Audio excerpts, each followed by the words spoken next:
قال الله تعالى: وما تحمل من أنثى ولا تضع إلا بعلمه. وقوله: لتعلموا أن الله على كل شيء قدير وأن الله قد أحاط بكل شيء علما. وقوله: إن الله هو الرزاق ذو القوة المتين. بارك الله فيك. وقوله تعالى: وما تحمل من أنثى ولا تضع إلا بعلمه، اور نہیں حاملہ ہوتی کوئی عورت، تحمل وما تحمل، اور نہیں حاملہ ہوتی من انثى کوئی بھی عورت، ولا تضع، اور نہیں حمل کو وضع کرتی، بچے کو جنتی پیدا کرتی، الا بعلمہ، مگر وہ اللہ کے علم میں، اللہ کے علم میں ہے یہ سارا، یعنی حمل اور وضع حمل، حمل کس دن ہوگا اور وضع کس دن ہوگا، وضع حمل کس دن ہوگا، اور نوع حمل یعنی یوم الحمل، یوم الوضع اور نوع الحمل، بچہ ہے یا بچی ہے، اللہ جانتا ہے اور کوئی نہیں جانتا۔ یہ تینوں چیزیں، حمل کا دن اور حمل کے وضع ہونے کا دن اور حمل کی نوعیت، لڑکا یا لڑکی، یہ اللہ کے علم ہے۔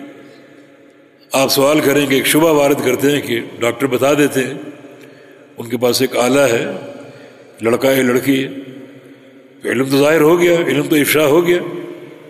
پہلی بات یہ ہے کہ 120 دن جو حمل کے ہوتے ہیں، پوری دنیا کو چیلنج ہے سارے ڈاکٹروں کو کہ اس 120 دن کے اندر اندر بتائیں، جاؤ دنیا کے سارے آلات لے کر آ جاؤ، 120 دن کے اندر اندر بتاؤ لڑکا ہے لڑکی، نہیں بتا سکتے۔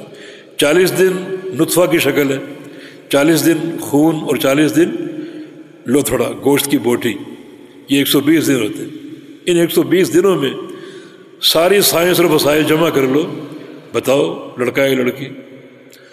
120 دن پورے ہوتے ہیں، اللہ اپنے علم کو ظاہر کرتا ہے ملائکہ کے سامنے، لڑکا ہے یا لڑکی ہے، عمر کتنی ہے، موت کب آئے گی، اور شقی ہے یا سعید ہے، نیک ہے یا بد ہے۔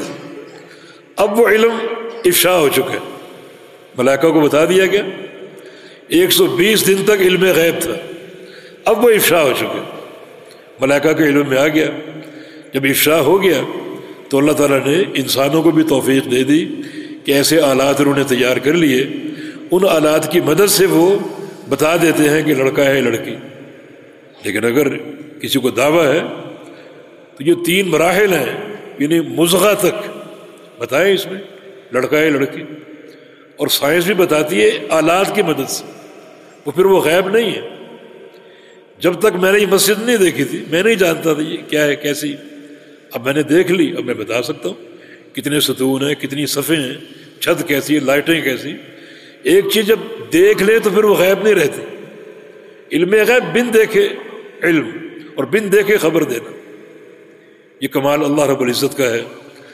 تو یہ ہے اللہ تعالیٰ کا علم۔ یہ آیت کریمہ بھی اللہ تعالیٰ کے علم کی دلیل ہے کہ اس کا علم ہر شے کا احاطہ کیے ہوئے۔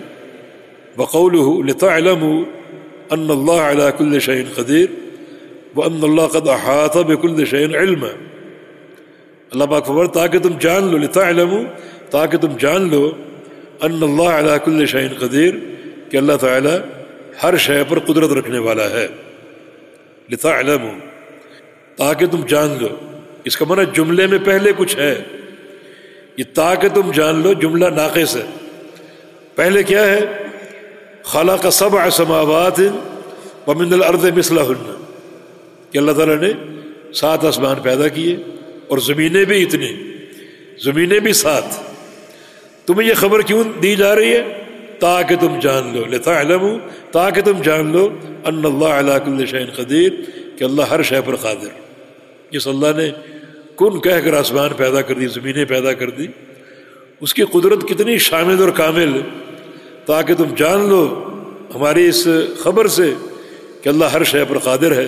وَأَنَّ اللَّهَ قَدْ أَحَاطَ بِكُلِّ شَيْءٍ عِلْمًا، اور بے شک اللہ تعالیٰ نے احاطہ کیا ہوا ہے ہر شے کا علماً باعتبار علم کے، کہ اس کا علم ہر شے کو محیط ہے، اس کے علم نے ہر شے کو گھیرا ہوا ہے، اور کوئی ایک ذرہ بھی اس کے علم سے باہر نہیں۔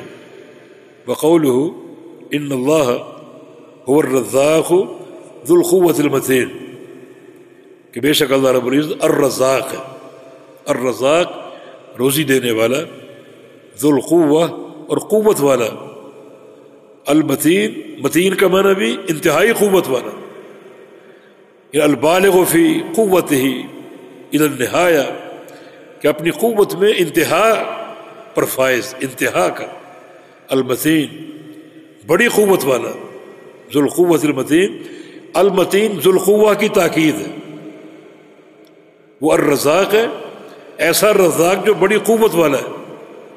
یہ علم آپ کو دیا جا رہا ہے، اس علم کا فائدہ بھی تو سوچے نا کیا ہے۔ اپنے دل میں نقش کر لو کہ اللہ رزاق ہے، اور یہاں کچھ طلبہ بیٹھے ہیں، کچھ ان کے ساتھ تھوڑی سی تکرار ہو، ان حرف تاکید ہے، کلام کو موقت کر رہا ہے، کلام میں زور پیدا کر رہا ہے۔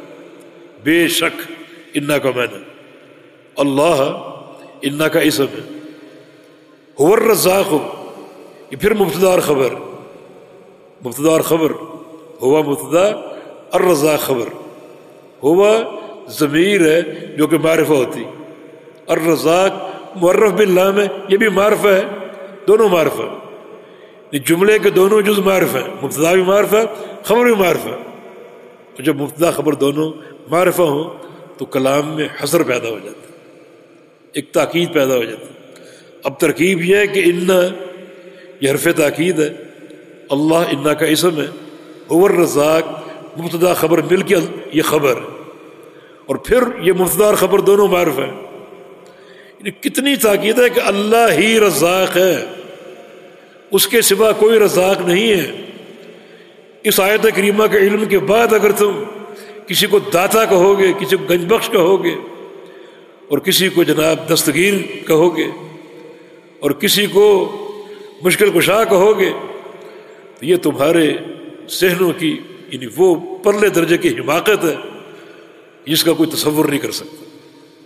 اتنی تاکید کے ساتھ اللہ رب العزت فرما رہے، اتنا موقع اس کا انداز کہ میرے بندو میں ہی رزاق ہوں اور کوئی نہیں۔ اور وہ کیسا رزاق ہے وہ ہم نے پڑھ لیا، 40 نوویہ میں وہ حدیث کہ پوری دنیا اکٹھی ہو جائے، اگلے پچھلے سارے جن بھی انسان بھی ایک میدان میں جمع ہو جائیں، اور سارے مل کے اللہ تعالیٰ سے اپنی حاجتیں مانگے، جو جی میں ہے مانگے، اللہ سب کو دیتا جائے، سب کو دیتا جائے، تو سب کو دینے کے بعد بھی اللہ کے خزانے میں اتنی کمی بھی نہیں آئے گی جیسے ایک سمندر میں سوئی ڈبو کر نکال لیں، کتنا پانی کم ہوگا، سوئی ڈبو کر نکالنے سے کوئی پانی کی کمی نظر آئے گی آپ کو؟